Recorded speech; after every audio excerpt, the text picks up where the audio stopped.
Hi, everyone. As we all get filed in, we are recording this today. So if you wouldn't mind, if you are not one of the panelists, if you could turn off your camera so that you don't show up in the recording, that would be great. And we're going to be having time for questions and answers throughout. So please add your questions into the chat and I will make sure that they get to Scott. So I just want to say thank you for coming this afternoon. This is We Are Prevention, engaging community at all levels. And I'm Karen Pellicano. I work in the programs department at New Hampshire Children's Trust. And I just want to make a couple of notes before we get started. Today is being recorded, like I said. So if you enjoy this, we invite you to share this discussion with other people who weren't able to make it. And if you have questions, please enter them in the chat. All of the panelists have been great about saying that they want the questions and want this to be a great conversation. So let's keep it moving. I want to take just a minute to thank our sponsors. These are the two main sponsors of Child Abuse Prevention Month, the New Hampshire Department of Education and New Hampshire Children's Hospital at Dartmouth Health. And they have been really supportive of all that we've done this month throughout all of our activities and our promotions. So we just really appreciate the help that they've been for us. As part of our planning for Child Abuse Prevention Month, we have been talking with this group of people, and we have had such amazing conversations about the importance of community and connection. And the goal for the month has been to show how we are all prevention and to give some concrete examples of the ways that we work together to support and strengthen New Hampshire families. And each time as a team, we came out of one of these meetings, we were all excited and energized, and really their energy is infectious and they see so much positive stuff going on.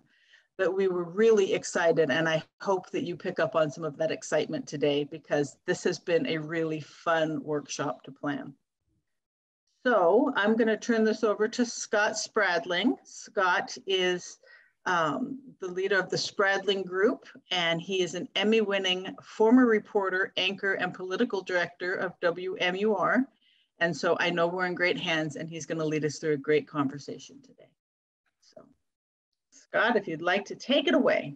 All right, Karen, thank you very, very much. And thanks to all of you for joining us. My special thanks to the panel. I'll more formally introduce Joelle, Brenda, Brian, and Cassie in just a second.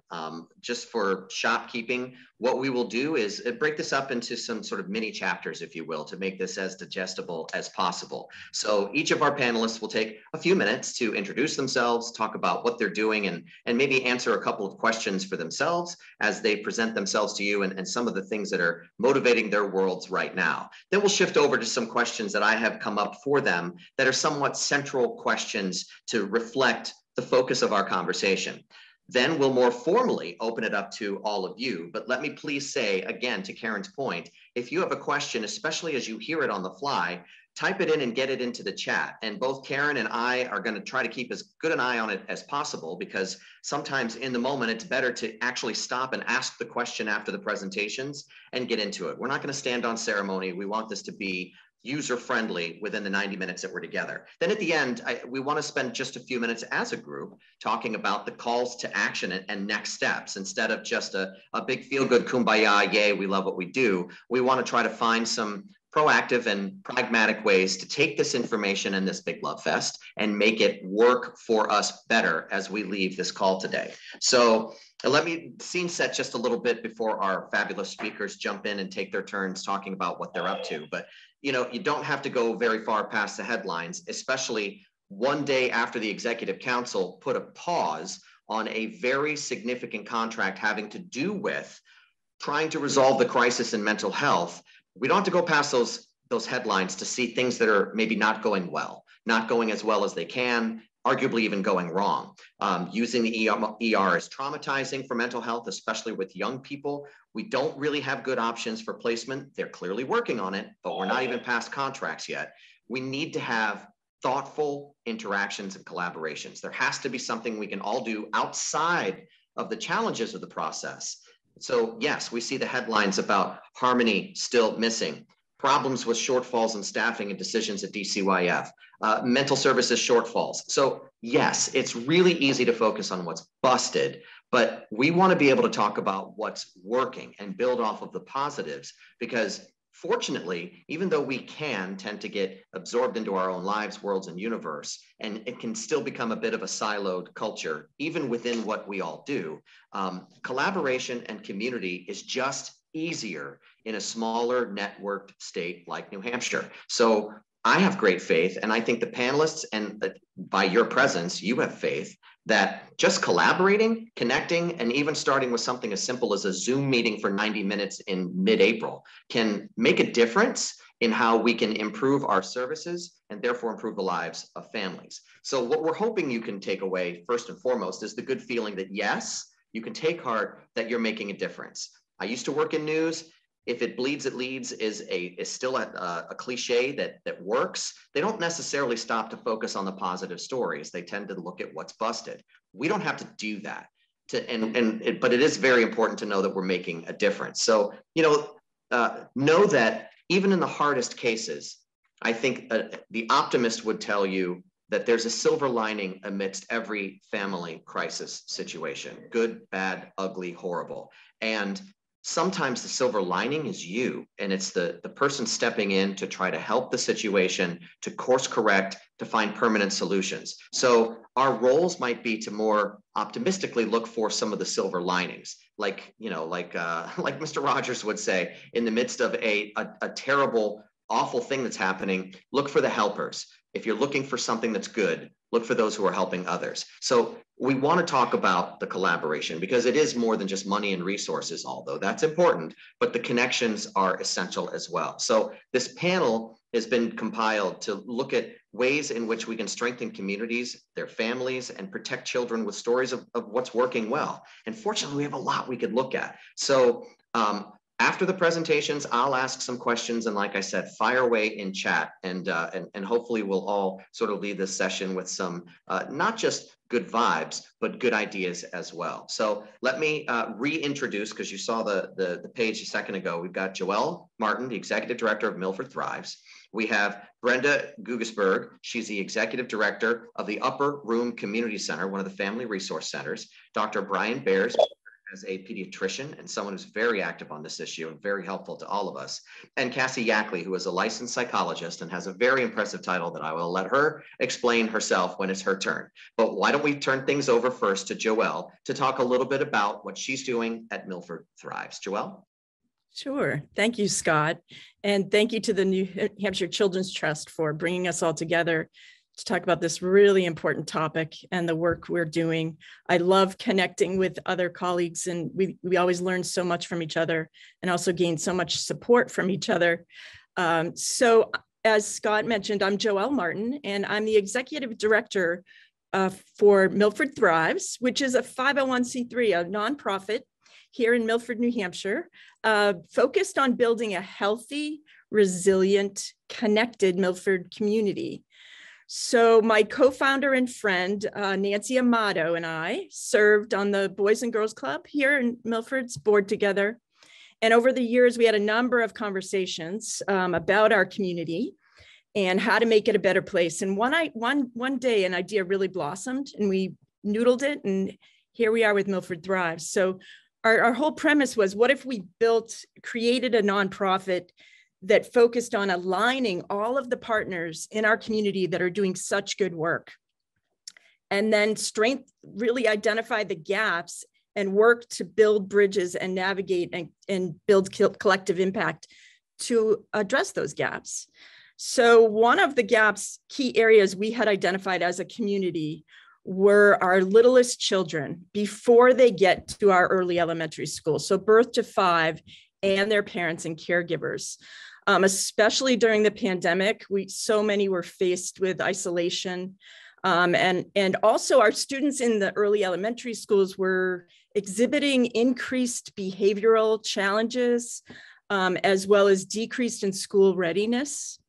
So as a community, we really wanted to figure out how can we better support our littlest people, our littlest members and their parents before they get to school? How can we connect them to the community, to each other sooner? So one approach we had identified, Scott, was our Welcome Baby program, really simple.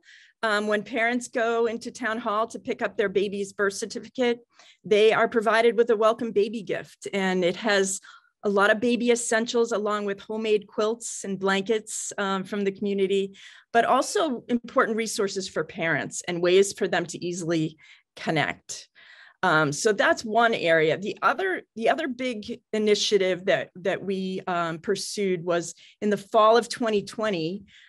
We formed, through the support of the preschool development grant at the state, an early childhood collaborative called the Milford Kids Thrive Collaborative.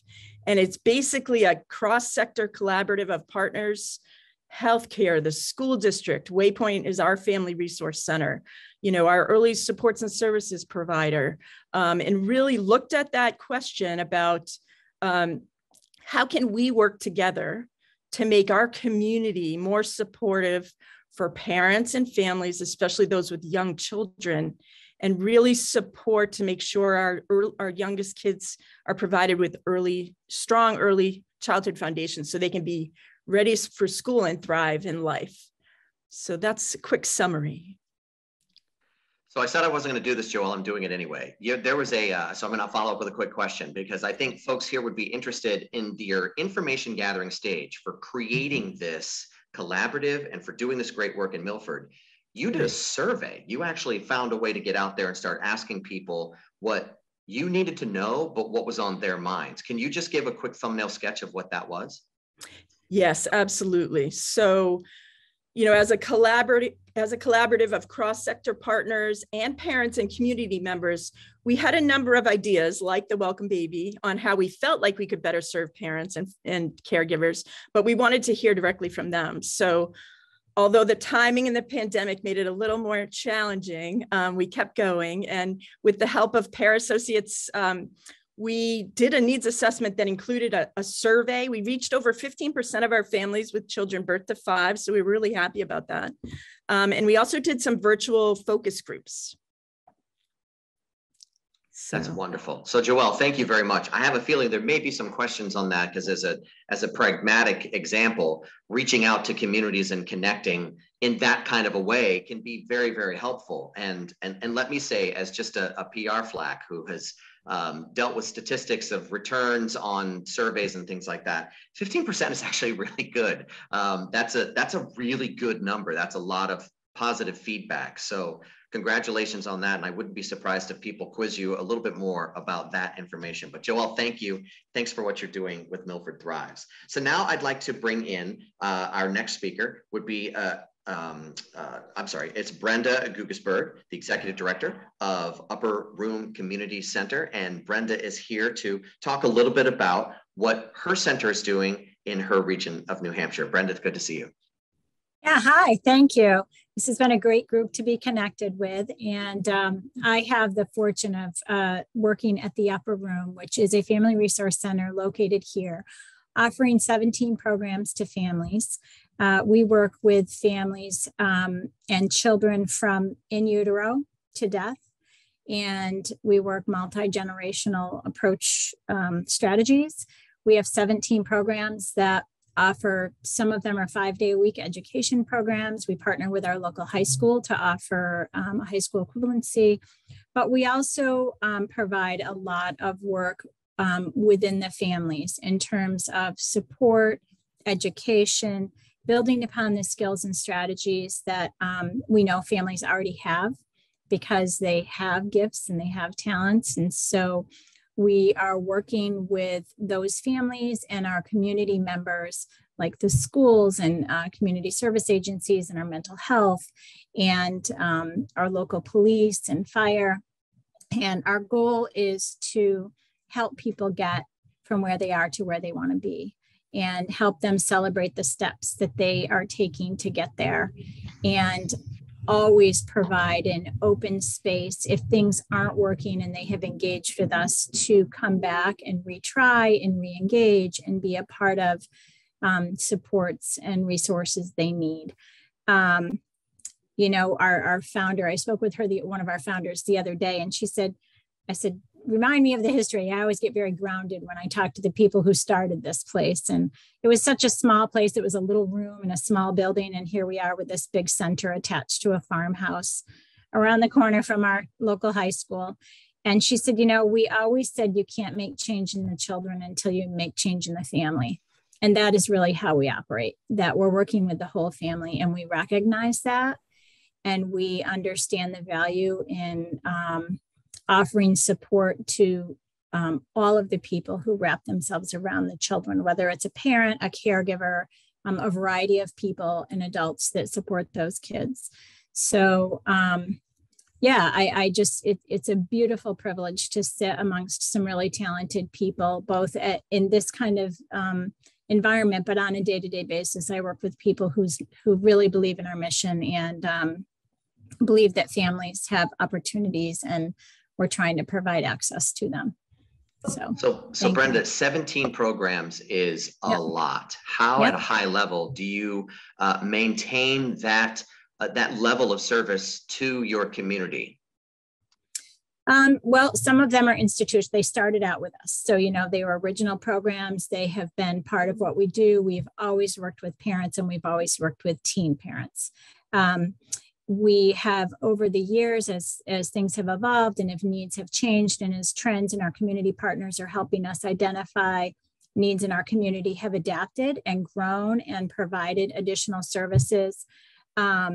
Our most recent opportunity was in partnership with Launch Manchester, and we are connected as Launch Greater Derry. And so with a PDG effort, we are helping build the infrastructure for 14 communities within our region to create opportunities for children to have access to readiness and skills and the supports their families need to get them ready for school. So from a high level, there's just really great people doing the work. And we also have a great community to help us along the way. One other question before we move to our next speaker is this concept of change. Everyone on this call is an advocate for trying to help families and, in cases, make them positive and meaningful change where it needs to happen in some way, shape, or form. And yet, on the other side of it, as we're doing the work ourselves as sort of servants to the community, change is a scary thing. And yet it seems like it's a constant in this conversation. It's not natural, but it's a constant. So Brenda, how have your programs evolved and changed over the years? Because you've been such deeply rooted in the community of New Hampshire, but you're offering a lot of different things. How has that worked successfully for you? Using the frame for the programs that we run, we have recognized that we needed to adapt and change socially. So I'll use an example of our teen parenting program. It was focused on the young mom. And what we recognized about 20 years ago was, where's dad? Where's the other partner? And how do we include dad in this? We recognized that some of our programs needed additional modeling. So we might sit and eat with a family during program time so that we're creating space and connection prior to the work getting started. So how it's changed over time is that we've listened and paid attention, and we've looked at who is showing up at our door and what the needs of those families are.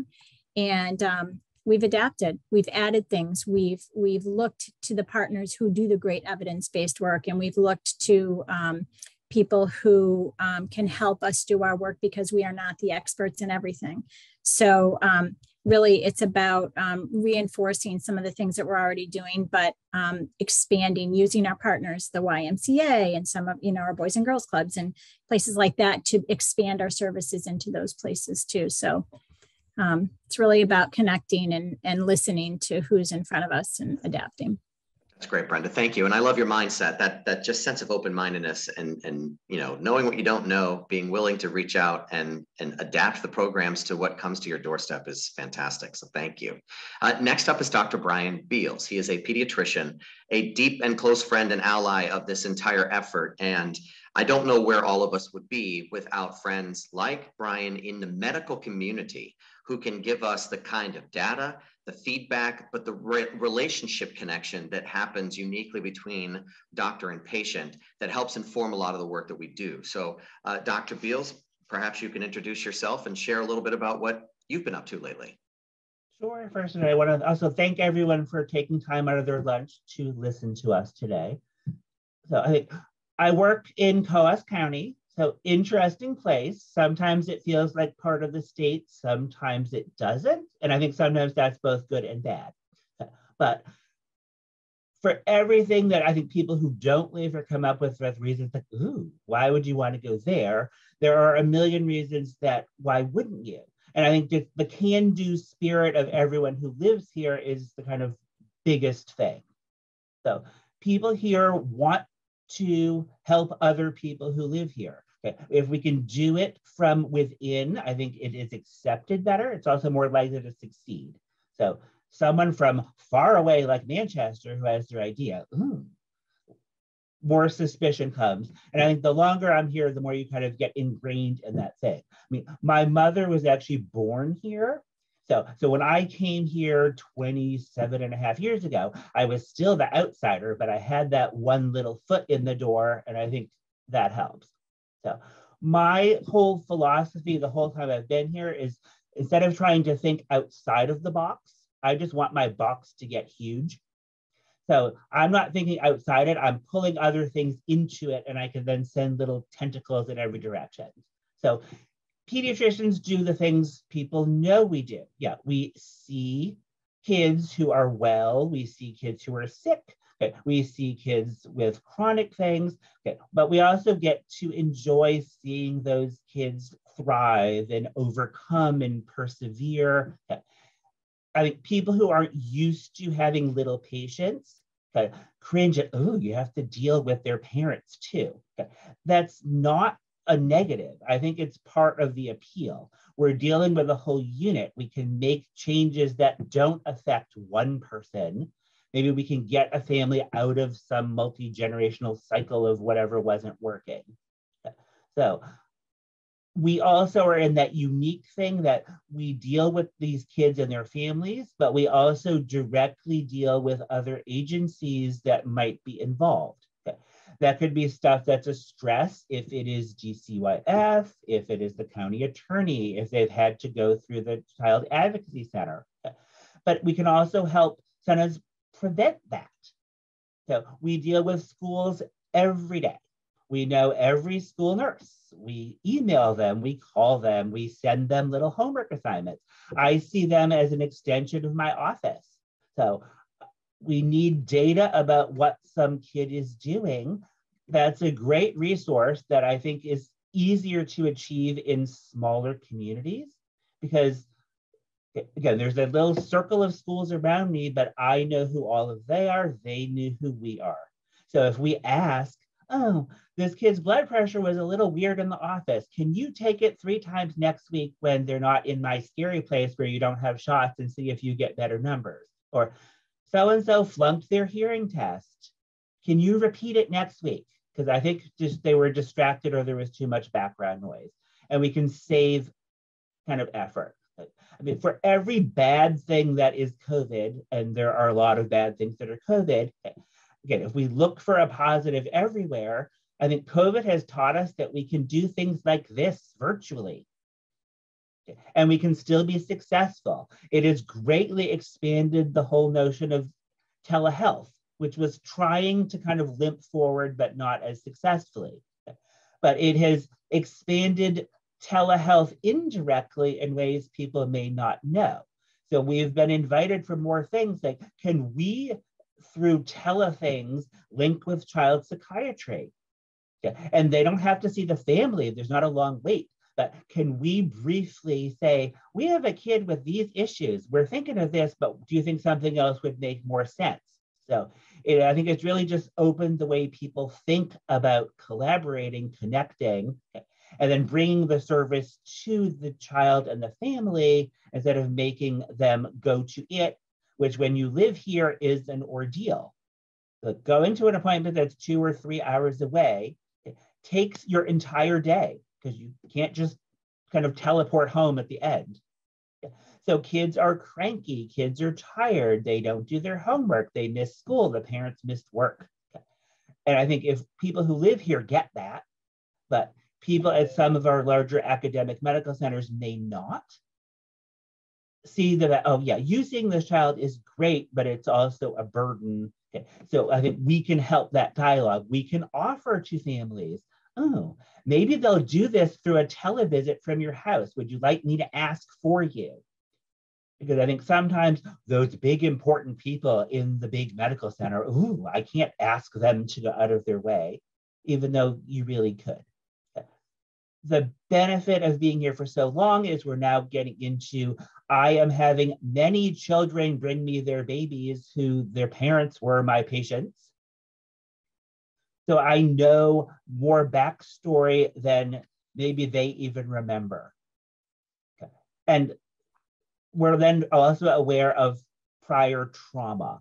So one of the things we've managed to successfully do during the pandemic was partner with a group at UNH to make universal trauma screening part of our practice.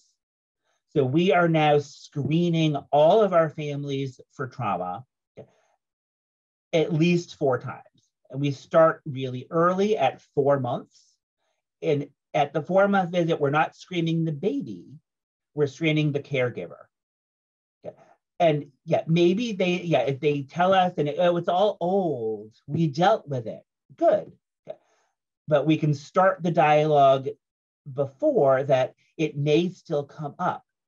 Okay. You have this trauma history. Your now little 4-month-old is perfectly nice. Okay. When they become a 2-year-old who's having tantrums and maybe hitting you, that could trigger something. So let's just start that process now, that if that is happening, it's still real, but how we're going to approach it may be different because we have a better understanding of why. And then we start, again, screening the kid directly at age 3. We do it again at age 7 and then at 13. 7-year-olds are the most delightfully little honest people. What they report as trauma is, I saw someone be mean to someone on the playground last week. Okay. And were you then did you go tell them, I hope you feel better? So we can still make that a good thing. But sometimes you find something like, ooh, yeah, I'm glad you shared that. We should do something about that. No one has complained about us asking these kind of very personal questions. And I think that's because in general, people trust their pediatrician. They know that our goal is to help. And that if you don't know where to ask for help, I may not be able to directly help, but I probably do know who I can connect you with. So we can kind of serve as that thing. We're hearing about all these horrible issues in school. I know who at school to connect to, but maybe this needs a school meeting, and maybe I can let the parent know that we go to those. We don't go to them routinely, but if we need to, we can. And then we can kind of be an advocate for what we think is right for the kid without we're not on the teacher side or the parent side. So we go as Switzerland, but we're there, I think, to try to make sure that the kid's best interests are not overlooked. And that was a lot of things in a lot of different directions, which is my life. So I like chaos. Some people don't. Okay. But again, there's good in everything if you look hard enough. Brian, thank you. And there is a lot to unpack, and I think we can probably get some of that in some of the central questions, because I think there's things to revisit. But I do feel like I need to ask this one question right now. It may very well be dawning on this audience that, wow, it would be kind of nice to have a Brian Beals in my own backyard neighborhood, to have this kind of connection and this kind of relationship with someone who's a bit of at the tip of the spear. What would your advice be to this group or anyone who wants to approach other pediatricians in the area, in the state, in their backyard, to try to build the kind of relationships that you have built? What will resonate with a pediatrician to sort of join the fight, if you will? One that I think the more you are aware of your resources, the better you are able to take care of your patients, which is what every pediatrician wants to do. You don't have to solve every problem yourself. Okay. You need to kind of just know, oh, I know someone who knows more about that than I do. They would help. Perfect. Thank you. I appreciate that. I just wanted to plant that little seed because I could see that being one of the takeaways of I need to find a Brian Beals in my own backyard. So thank you. And last but certainly not least is our good friend Cassie Yackley with ACEs, who is a licensed psychologist. And like I said, I promised that you would give your full title of all the wonderful things you do. So Cassie, you're up. Thank you so much, Scott. I can never say things in a short amount. And so that is why the name is so long. First of all, this has been an absolute ball with everybody and really a great thing to focus on when life out there has been so hard for all of us. But yeah, I'm a licensed psychologist. I'm the director of the Center for Trauma Responsive Practice Change. It is also a nonprofit organization that I founded, and I have a wonderful board. And we're really focused on addressing adversity, adverse childhood experiences, but through training and consultation and the delivery of evidence-based practices. And I can come back around that. But I think, you know, more importantly, I certainly didn't become a psychologist 30 years ago to focus on trauma.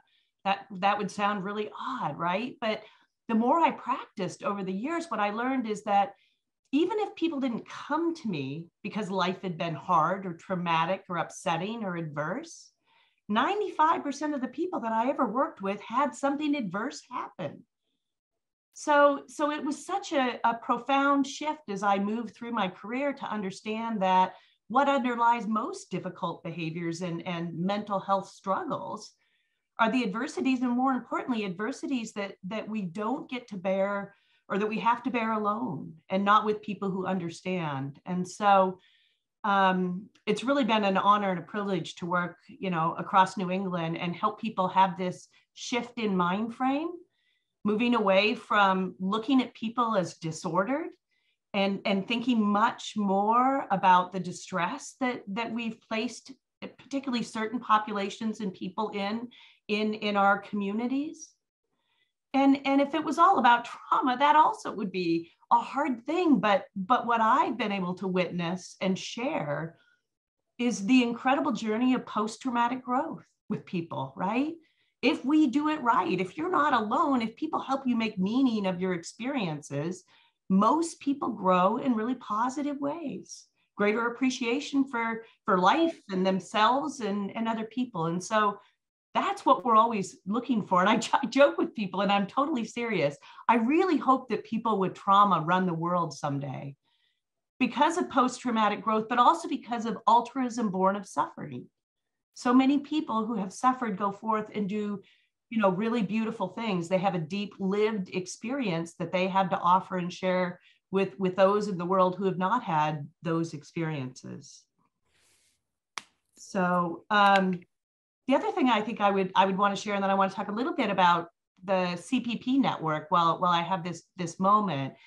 But I think, you know, I didn't see clients for 7 years, and I really shifted to mostly talking to people about these things. And I'll be honest with you, I think in some ways, it's far more powerful to address as a community than me sitting alone at my office 1 hour a week. And my experience is when you share the information about the adverse childhood experiences study, you know, about the prevalence of traumatic exposure and the missed impacts in our society, that most people are more than willing to be a part of the solution. And so I think as we all begin again to reframe and to think about distress and not disorder, that it erodes some of the stigma that we referred to earlier associated with experiences of mental distress. So probably about 15 years ago, while I was still working in our community mental health system, I learned child-parent psychotherapy, or CPP, which is an evidence-based mental health practice for children ages 0 to 6 and their caregivers. And what was remarkably different when I learned this model is that we never meet with children alone, ever. We work with caregivers who are there, right? Who have the nurturing and protective right to help their children heal from trauma. Whether you're a grandparent or a foster parent or a biological parent, our job is to help them do what they need to do. So CPP has, it's internationally delivered. It takes about a year to practice. but it allows caregivers to understand their own history as it relates to their relationship with their child. People don't harm their children because they don't love them. People don't harm their children because they don't know it's wrong. They do it because, as I think Dr. Beals was saying, because they don't understand where it's coming from. And I think our well-intentioned systems, unfortunately, are often focused on blame, right? Who's responsible for the kid doing the school shooting this time? What did the parent do? And trauma-informed care is not about blame or shame. It's about getting back at the system, right? And saying, where is that child embedded? And where has that family been within the community? And where has our community and our society been to support the healthy growth and nurture that family? So I say it all the time in CPP, we talk about the double scoop. And I think that's true for all of us in our communities. We are scooping up people so they can do what they need to do to scoop up their young ones. And sometimes we have to help people to do that. So CPP at this point, I'm a little bit passionate. People who know me know that.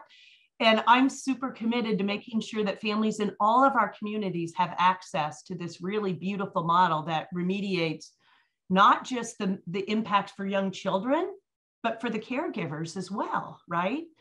And so right now we have 120 different mental health providers across the New Hampshire in 40 different agencies. And the CPP provider network is one of my favorite things in the whole world. What a beautiful group of people that are completely committed to this understanding and to partnering with families to help keep their children safe. And one of the neatest things I've been able to do is to network with people all over our state to make sure that we have effective referral pathways, that people know that, you know, little kids are disproportionately impacted by traumatic experience, and the impacts are disproportionately significant. But as we've been talking about here, the positive part is our interventions really count. If we can do it right in the first couple of years with caregivers, we're talking about generations of change. So I also spend a lot of time with the ACERT teams. I should probably mention that ACEs response teams, adverse childhood experience teams that have been developed across the state, which are really partnerships between police departments and often mental health providers, substance use providers, domestic violence, family resource centers, et cetera. So I do the training and trauma responsive care that underlie those. And it's been one of our best gold mines of referrals.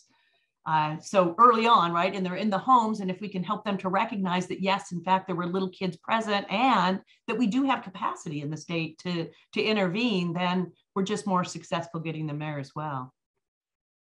I think that's pretty close. I think that's pretty good. Cassie, thank you. So quick follow-up question about CPP. For those who might be listening to this conversation, they've now just gotten a great thumbnail sketch from you. Where can they go to find more information, as they are likely to be curious about it? I hope so. It's a beautiful thing. So there are two places. It's a national model. And somebody could probably put this in the chat faster than how I multitask. So I'm not even going to attempt to do that right now. But you can go to www.childparentpsychotherapy.com, and that's the national website. It will list anybody in New Hampshire who has become certified. They call it rostered in CPP. So even those people here. And our New Hampshire website is www.childparentpsychotherapy.com. Thank you, Cassie. That's great. Thank you. All right. Now I want to open up some questions. First of all, for the chat function, please feel free to throw your questions out. I'm watching it. Karen's watching it. But I also, and Karen has put in those websites for you to be able to just copy and paste. But at this point, unfortunately, I don't have 4 shrinking violets. So these are questions that go to all 4 of you. And I just want you to jump in. I don't want it to feel like it's rote. You have to wait your turns. But I think I want to play right off of what Cassie was just talking about with ACERT as an example for this group of things that we can cite specifically that work. What's working right now? And Joelle, maybe you want to, at least not to lead the witness too much, maybe give your thoughts about ACERT as well, which, listen, I'm a former police commissioner chair in Manchester, and ACERT came in as I was serving in that capacity. So I know for the Queen City, it's been a bit newer, but it has been very successful from the law enforcement side of feeling like that dot is significantly now connected between the incident that they're called to and the help that is immediately needed for these children and for young families. So maybe ACERT's an example, and let me seed this a little bit. I want any of you to talk about ACERT and expand on it a little bit, but what else works? Things like 5 protective factors, maybe Miss Kendra's program, 10 things to do to get back to safety. So you can just take it wherever you want with you 4, but I'd like to share with this group things that you have seen in your experience that works. And Joelle, maybe you can talk a little bit about ACERT from your side. Sure. Thanks, Cassie. And I love working with Cassie. She's going to be coming to Milford to help our community launch an ACERT. We've been very fortunate here to receive the support of Manchester ACERT in a TA way to really work with our community. So out of that needs assessment, the results, one of the key things that emerged very clearly, we identified top priorities, was addressing the increase in adverse childhood experiences in our community. We were fortunate enough on our collaborative to have our juvenile officer from the Milford Police Department on it, Will Morrow. He's incredible. And so he shared with us the data, looking at incidents involving children with children present. And we were like, all right, what do we do? So yeah, we basically what the model does, and Cassie explained it really well, is, surrounding our police officers with trained mental health workers, with social workers, with domestic violence supports, so that they go back to the household and try to surround and wrap that family, not in the moment of crisis, but post. Surround that family and that child and connect them to resources that that could help them and that they might be open to. So it's an incredible model. So if you look at that, just that core service team, then you build the model so that you have this incredible referral network that include other referral partners, like the family resource centers, like our therapeutic types of mental health services, like, Upreach or Touchstone Farm, or, the Boys and Girls Club for after school programs. We have an incredible Children's Resiliency Retreat in Milford, which was launched by our Prevention Coalition, CAST, that literally tailors to children who have lost a parent or a loved one from substance use disorder. So this model is incredibly effective. Thank goodness for Manchester ACERT, because they've tweaked it over the years, refined it, and now they're providing technical assistance to other communities that see this as an effective model to implement. So that's one example there. I would just add real quick, Joelle, to that one of the things we've been up to lately, and it's been a real joy, is that I'm working with police officers, primarily out of Manchester, but in other communities as well, in a train the trainer program, hoping that, right, if I can pass along that foundational training we've been doing and they can give it from their perspective, I just think it would be a beautiful thing. So that is soon to be, and really hopefully they'll be able to partner with like new ACERT teams in other communities to help them figure out how to do that as well. That's fantastic. So to the group, what else are you seeing that works? The ACERT is a really good emerging example of a collaboration that's really working at a point of direct incident crisis. What are some proactive things that are happening maybe at the other end of the pipeline that might be worth looking at? And I'm sort of throwing out as chum into the water the 5 protective factors that we could talk about, or even programs that are newer but really focused with some details like Choose Love. What are some other programs that the 4 of you are seeing in your experience? I think May is like Mental Health Awareness Month. So, and again, we need to also know what others are doing. So in Coos County, Northern Human Services is our community kind of mental health agency. We talk to them all the time, even though we have some integrated behavioral health in our practice. But I know they are quite excited that next month they are launching a program that they're going to kind of partner with law enforcement and whomever, but every day from about 4 in the afternoon to midnight, they're going to have a clinician ready to go out with law enforcement if we need it for safety, but into someone's home to try to diffuse something so they don't have to go to the ER. So no one has to get arrested as a better model. And we don't have enough people to have this 24/7, but they picked that 4 p.m. to midnight because that's when the majority of these things happen. It's always right when you're closing for the afternoon and things happen. But if we can start not having so many people in our hospital waiting endlessly at times for a psychiatric bed because we don't have enough in a very non-therapeutic setting, that's a win. But if we can also start having families see our mental health partners as allies, not something you got forced to go talk to whomever because you had to go to court, that will help. Okay. And just the fact that the mental health agency let us know before this is happening, because they know it also totally impacts what we do. So if we get a call that's right at the end of the day, instead of, oh, go to the ER for a mental health thing, if we now know, oh, you can kind of call this number instead, which for right now is going to be a complicated phone number that we'll have to look up. But I think their goal is to get it to become some easy thing like 511 that you just, or 411 or whatever. They're, I think, fighting over the number because that helps. But that was an exciting thing that came up recently that is, I think, going to make a big difference, at least in our little neck of the state. That's great. Brian, thank you. Brenda, maybe I could toss this question to you about the 5 protective factors. Could you shed some light on what those are and how they might help?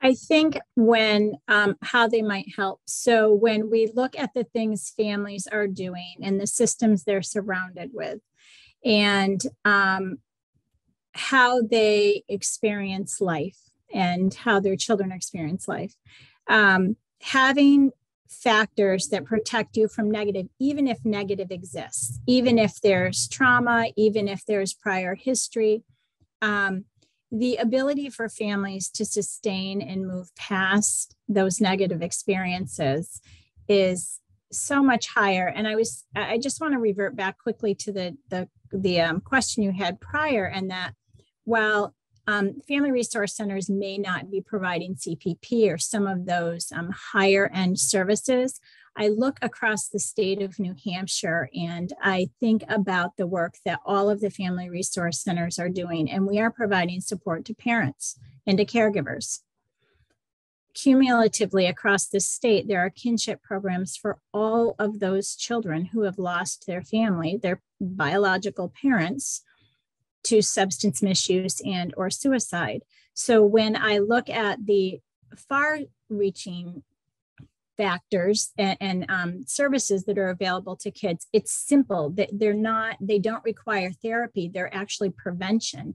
And sometimes I have this Pollyanna view of things, but I believe if families are attached to really positive environments, that they have an opportunity to grow, and they may not need those higher end services if they are wrapped around with the services and home visiting and the parent education and the support. It's a whole bunch of things that come together. And I think it's a great secret in the state of New Hampshire that if people don't know about this, that it may actually be one of the efforts that they could connect to, and they don't have to be in therapy, or they may not have to experience other things. So I just always like to promote the work that is happening in these tiny little weird environments that are welcoming and engaging, because I do think a lot of magic happens that brings people to the best place they can be. So thank you. Thank you, Brenda. Joelle, you have a school example to add to this? Yes, I do. And before I move to that, I just wanted to speak to Brenda's, the critical role of the family resource centers. We're so fortunate to be partnering with Waypoint, and we actually now have a family engagement coordinator here in Milford 8 hours a week, engaging with parents. As Brian was talking about those geographical barriers, we're trying to break those down. But thank you. No, this work of your family support staff especially is critical.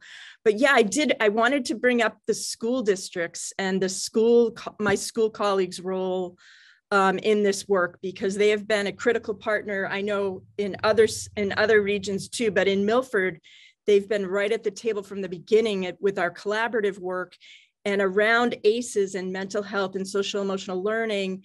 You know, they've really taken a leadership role. They now have social workers in each of the schools.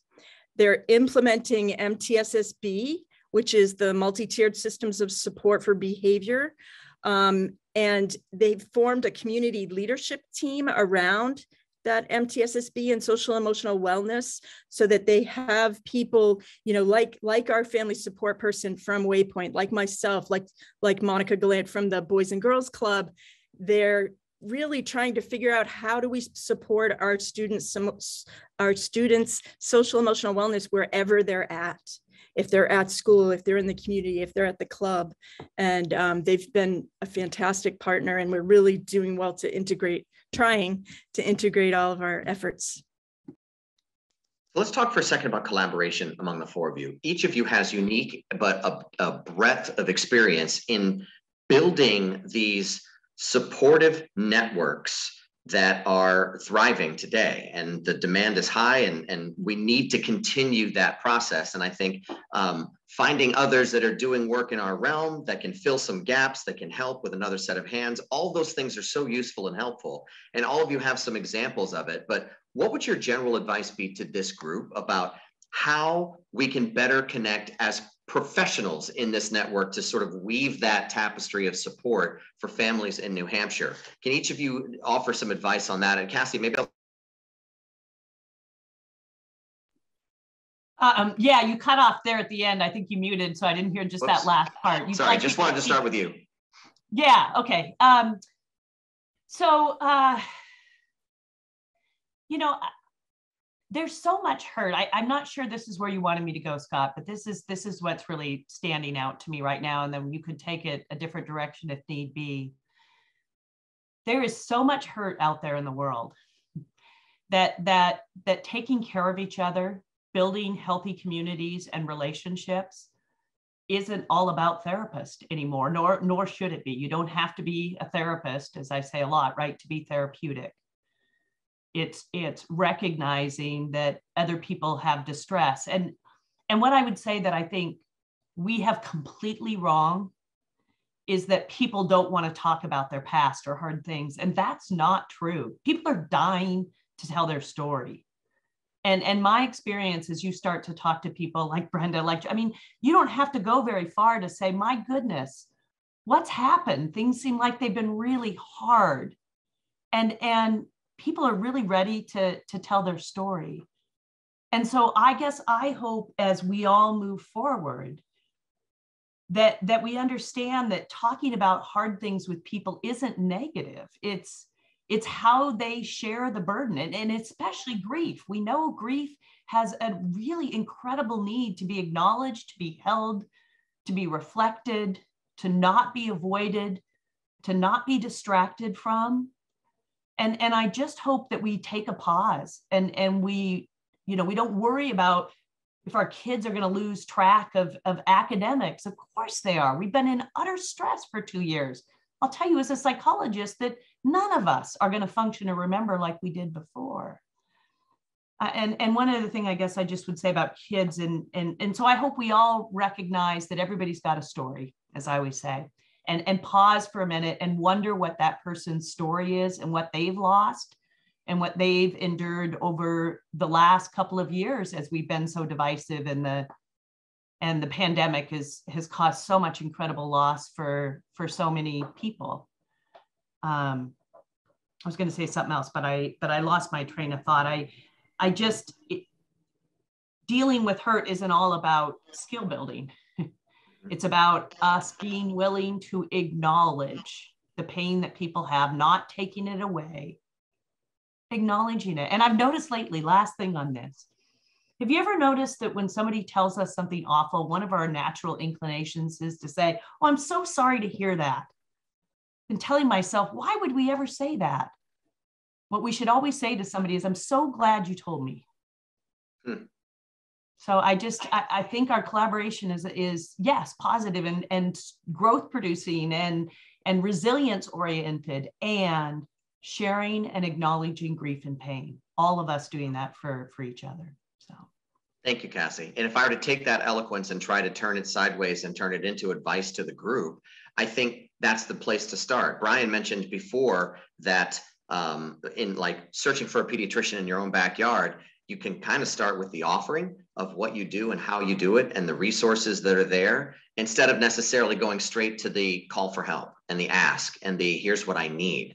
Sometimes it's what you bring to the table to open the door to start the conversation about what you can then take away from the same table. But Joelle and Brenda, maybe, and Brian, I mean, what advice might you be able to pass along from your experience of having sort of built these programs, expanded, adjusted them on the fly? How do you build these relationships? What's your advice? Brenda? Yep. I think they are built on authenticity. They're built on reduced ego. We are not perfect and experts at anything and everything. So looking to our partners and our collaborators to help us do our work. I might be good at this, you are good at that. And the credit doesn't need to go to a person or an agency.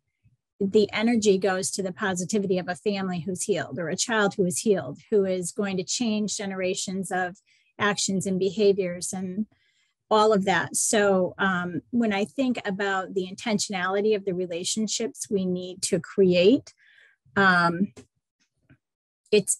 you really just have to sit behind so many things, and just your prize has to be in front of you, and that's those well children, and get through some of those really difficult and hard conversations. And sometimes the work takes a slant and it moves in a different way, and coming back to what your focus is and understanding that sometimes there's a different way to get to point B, and being okay with that it wasn't your way.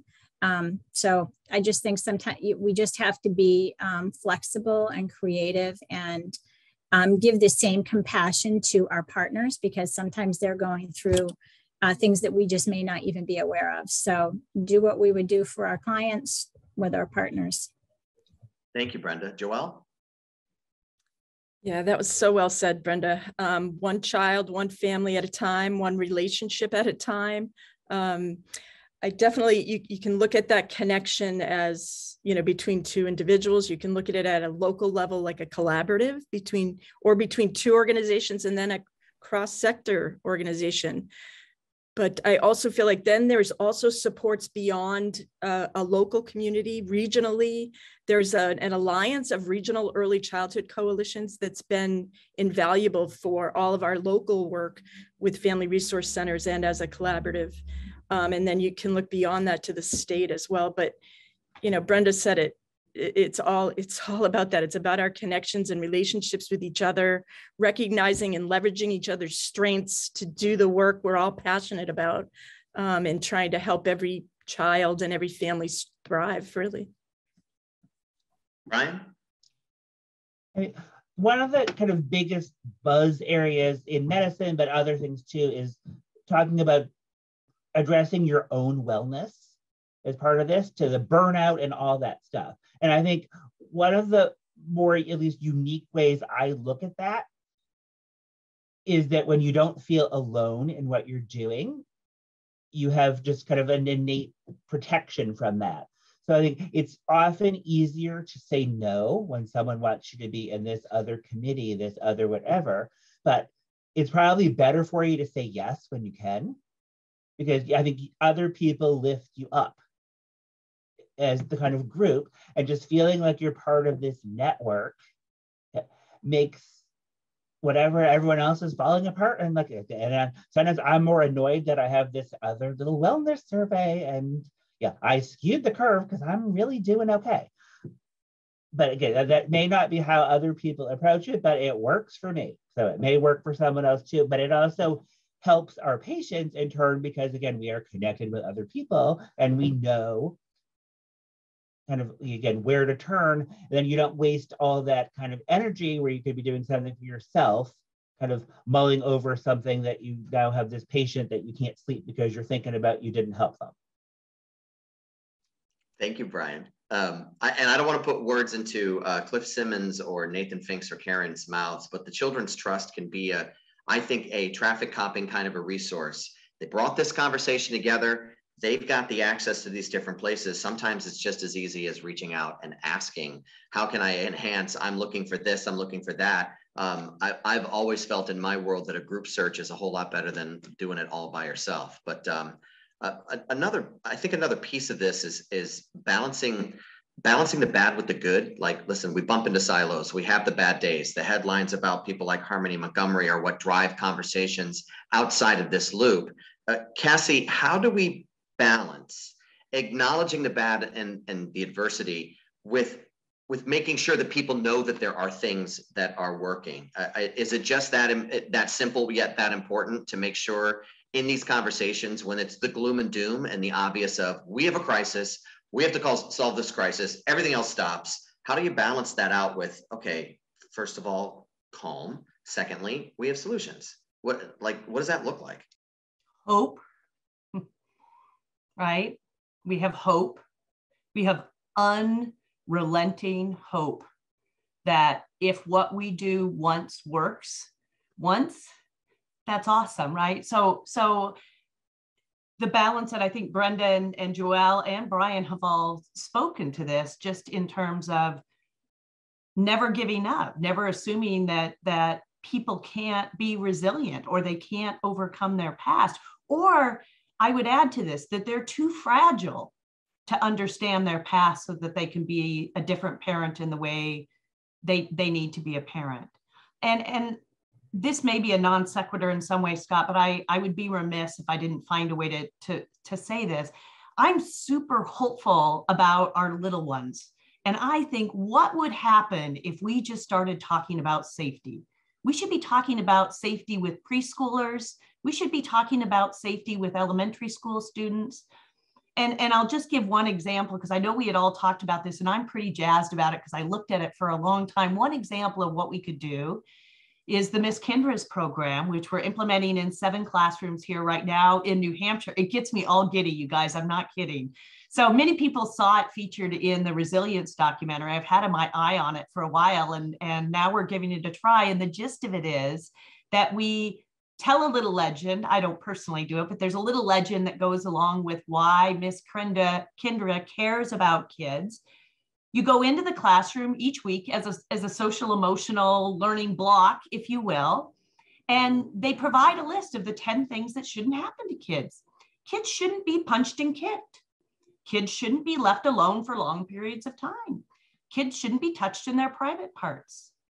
Kids shouldn't be bullied or made fun of because of the color of their skin. So each month or each session, each rotation, we talk about one of those lessons. Because what if they knew? What if their parents didn't know? What if we all just set this foundation that everybody deserves to be safe? And when we don't feel safe, we can always talk to a trusted adult about that, including those caregivers. And what they know from the research is once kids have this opportunity, they write a letter to Miss Kendra about their worries. Miss Kendra writes back and saying, you're brave, and connects them if they need to. But then guess what happens? Kids don't misbehave, right? Because we're talking about what matters. We give them a chance to share their worries so that they can focus and do what they need in school. It's so amazing. They will tell us, right? And if we don't look at their caregivers and say, what did you do? But we say, life is hard, what happened? People do wonderful things. It's so amazing. People say caregivers would never allow that. Of course they would. Of course they would. They love their kids. They want them to be safe. Love the approach. Cassie, thank you. It's amazing how just a slight shift of perspective in words makes a huge difference. Joelle, let me come to you just real quick, because another aspect of this is making sure the community knows what we are doing. We, capital W, everyone is doing. What are, from your perspective, especially your experiences in Milford, where you kind of built it as you were flying it and you interacted, you found surveys, you connected. How have you found success in spreading the word to the community about these resources and programs? Yes, thanks, Scott. So again, through the needs assessment, like you mentioned, parents really revealed to us and caregivers that they were very much unaware of the services and supports available. So our job was through focus groups and as a collaborative to make it easy. How do we make it easy for them to find out? So through a series of questions, they not only told us what types of information they're constantly looking for and that would be helpful, but also how they would like to receive it. So we took that and they helped us build, it's like a local portal, a little website that's very, again, we took our siloed, provider hats off and said, I'm a parent. I don't want to know about FRC. I'm looking for information on how to help me parent, right? So trying to present it in a parent-friendly way, in an easy way. And then our state is very, has a lot of different regions and a lot of different providers everywhere. Brian, I can't even imagine like how many towns you touch, but that shouldn't matter. My Milford families don't think of themselves as greater Nashua families. They're Milford families. So also embedded in that types of content or in a search function is, connecting them to their provider around parenting information, their provider for early intervention, which happens to be Gateways. So trying to make it easy. What was really interesting for any of the millennials, younger crowd, we were surprised that they were not at all interested in texting, Instagram. They were like email, website, Facebook, and print. Please be print. And then, of course, we all know, be in the community. It's all about relationship. Tell me what's going on in the community. So the calendar of events is the most popular. And then we can meet you and learn about other ways and from each other how to connect and to the resources that might support us. That's great advice. Joelle, thank you. Brenda, do you have anything to add to that in terms of just, grabbing the megaphone? I've told, because I do PR, I've told my clients very often two sort of key messages when it comes to this. Don't expect somebody else to cheerlead for you because we're all too busy taking care of our own stuff. You have to do your own rah-rah, and you have to share that information yourself and make it an intentional part of your plan, if you will, your actual to-do list. And then the second thing is, from my perspective, there are a lot of allies that are doing this work with you that can spread the word. I mean, I'm a word of mouth guy in my own business. I don't advertise, and yet people seem to find me. So it's a great thing when you're doing good work and asking those allies to talk about you to others to spread the word. But do you have any other experiences from your path? A little bit. So I think one of our greatest allies is sitting on this call. His name is Nathan Fink, and he's really helping many of us become visible in ways that we didn't even understand we needed to be. But there are things within your own local community. Our marketing person is beautiful. She's like, we need to be at farmers markets. That's where parents hang out with kids. And we need to be at these events. So we started becoming more visible. We had always been at our schools. We had done some community events, but we are visible in other places. One of our graduate students who was heading off to get her PhD said, do your groups at the library. We need to be at the library. It promotes literacy, which we all believe is important, but it also connects families to services that they may not have ever used. It dispels the mystery of what is that place. And so we do a program in the library. And I think about those places where we could just organically be and be present so that we can connect with people. And on a statewide level, it's important because getting the word out about what is happening, initiatives everywhere, but locally, I think people can be connected to their local Boys and Girls Clubs and their local Ys and their libraries and places where families are already coming. So that to me has been something we've learned and benefited greatly from and been able to build some really nice connections, both in the community and with families. Thank you, Brenda. In the time we have left, I'd like to move now to sort of the call to action and next steps. Hopefully some of this so far has been some good pragmatic advice, and many thanks to Karen, who's popping emails and things into the chat function so you can copy and paste some of the websites and connections. And Joelle actually is leading me right to it. One of the things about being able to expand to the next conversation would be businesses, the business community. So Joelle, maybe in terms of next steps, how do we recruit new voices to help us and get involved in spreading the word and enhancing our resources? Right. Well, most business owners and employees have either children of their own or nieces, nephews. Babies are such a draw. We've been really fortunate in our community for individual as well as organizational foundation support. But we've had local businesses come forward and say, hey, I'll sponsor that. So we have a local fuel company, Spradling, that sponsors our Welcome Baby program. And their logo, which is like a stork, it's pretty great fit, is on the Welcome Baby bag. And we have another roofing company that's, sponsoring our family fun area. So there's that, but then there's also the childcare piece. I'm going to probably pass this off to you guys for that, but a huge need we know across the state. 33% of our family said that they were having difficulties finding childcare, but more than 50% said it was the cost that was the most that was a burden and a barrier. So maybe businesses can help there as well.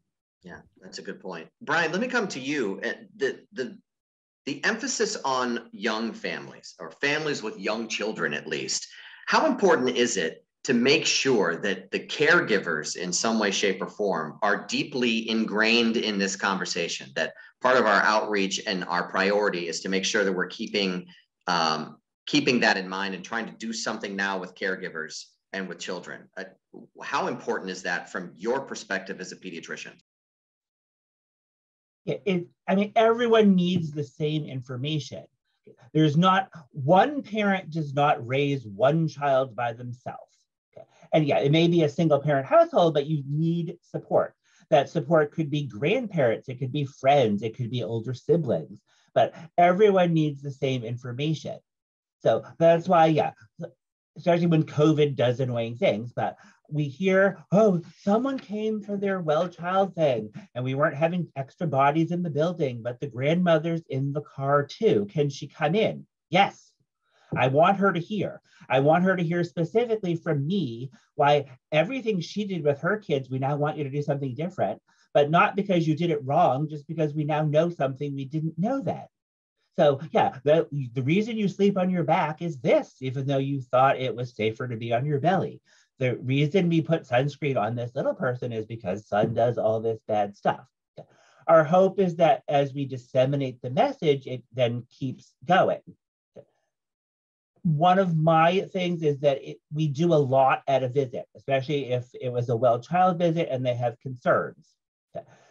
Frantically trying to type everything so I can hand you your visit summary when you leave. One is going to make for a bad visit summary, but the kid probably just had 3 shots and is screaming when you left. So you're going to crumple it into your diaper bag and you're never going to read it. So I don't do that. I mail it to you after the fact, because hopefully you open your mail in a moment of relative calm. But for each well child visit, I have something else that we insert with that is going to be some of the just developmental guidance, but it can be seasonal. Let's talk about sun and bug protection.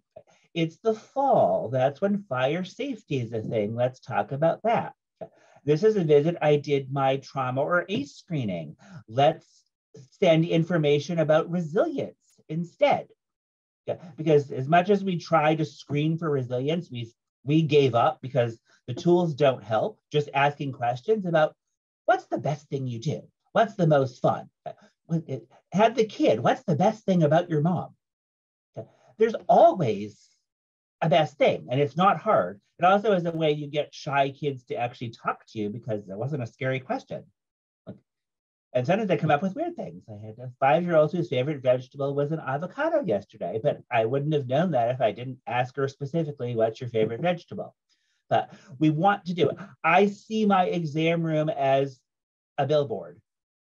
I want every community thing that's happening to send me flyers, ideally that are catchy and have pictures, and we're going to rotate them so they won't be up long. But we have a captive audience in a small room. We're not, unfortunately, known for always being on time.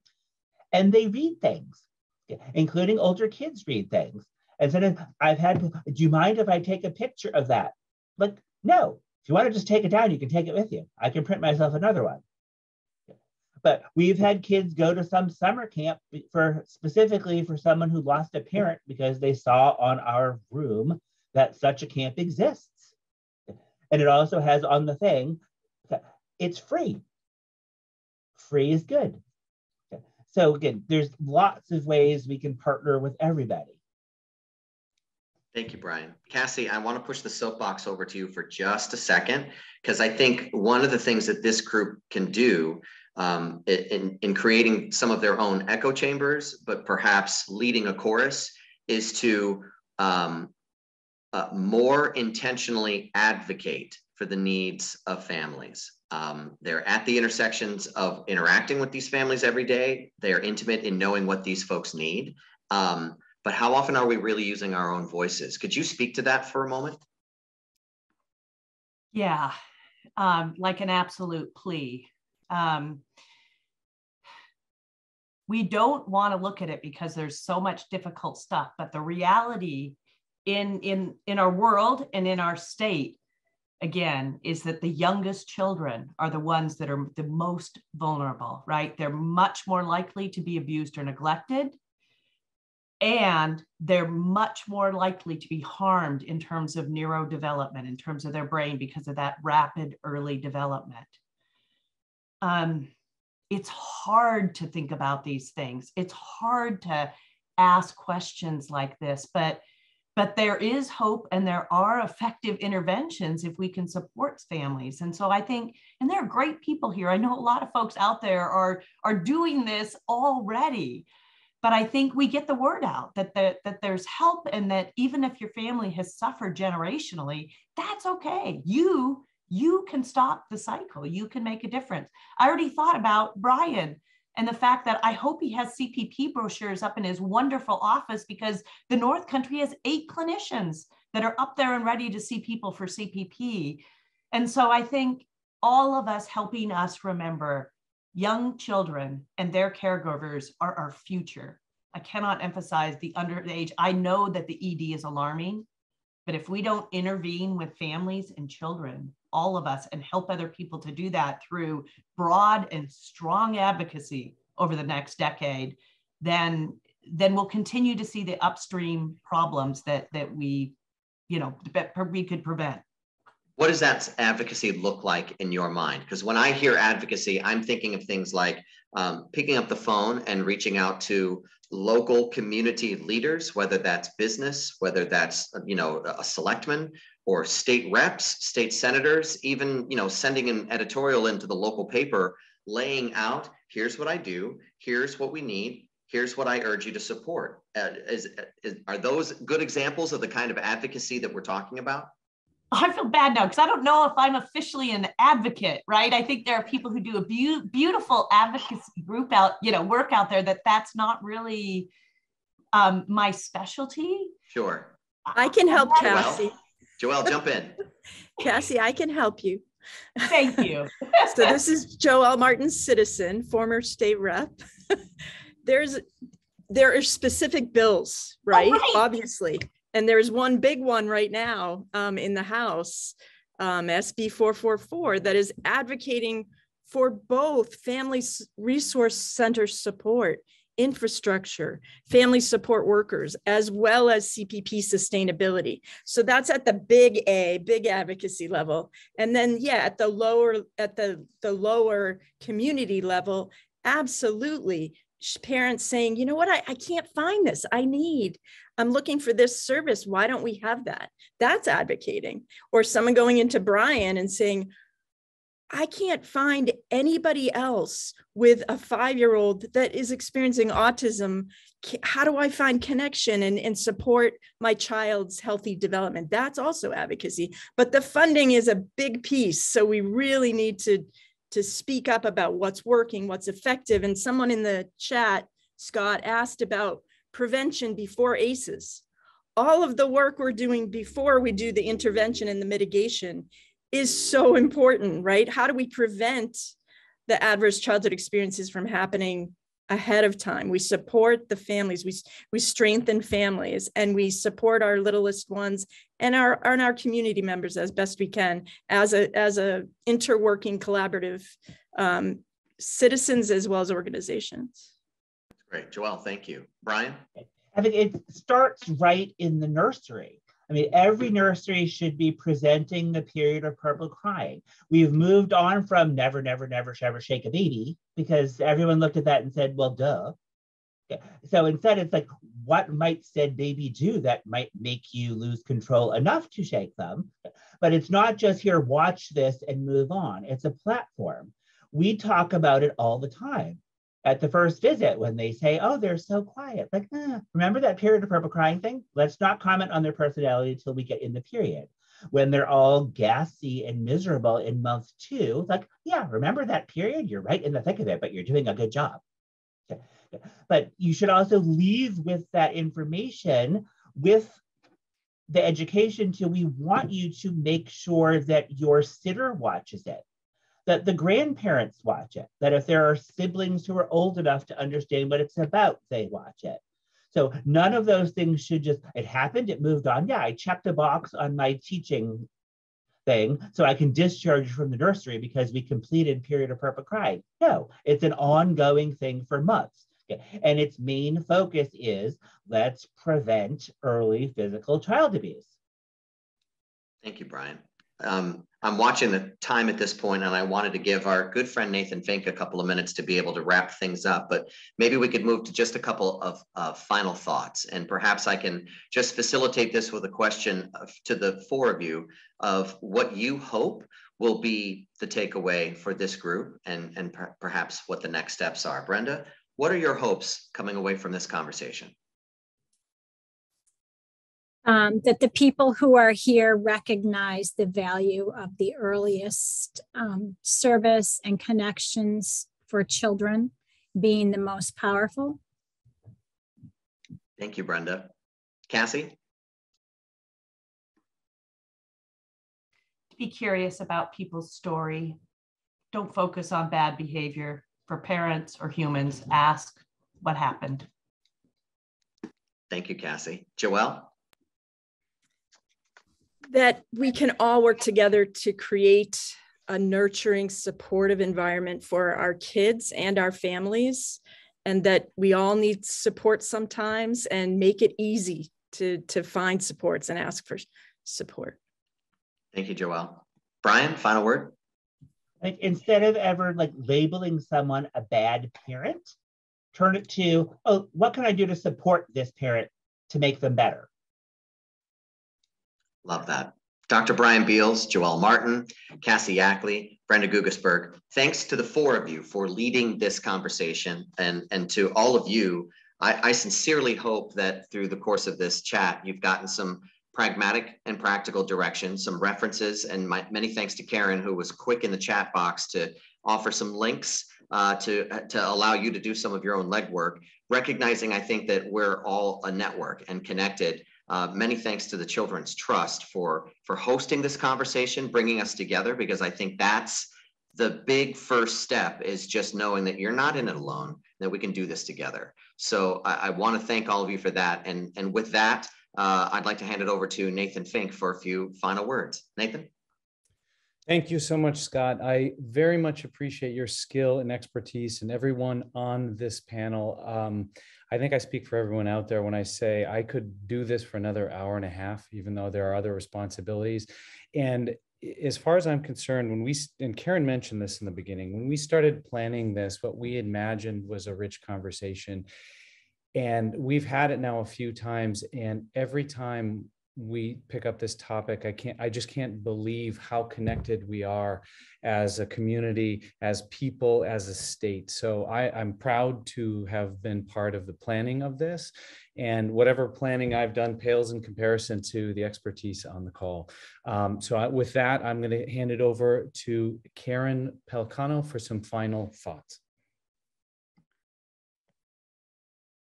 Thank you, Nathan. As promised, this was just as wonderful as I had hoped it would be. Like I said in the beginning, we had so much just inspiration planning this and talking with all of you, and getting to know the 5 of you better has been really wonderful. I did enter a lot of information in the chat. I can make those links available if anybody is interested. My email address is also in the chat. Send it to me. I can send you more information on any of the topics we talked about today. And if I can't, I know how to get a hold of everyone on the call, so I can make sure that they do. We did record this, and it's going to be released after Nathan works his magic, probably in the next few days. We're going to be able to release this. So again, if you enjoyed this conversation, make sure that you share it with other people, because it was a really important conversation to have today. So thank you all very, very much. And that brings us right up to the end of our time. So thank you. And I'm sure we will be in touch as you all have more questions and we can connect you with our panelists.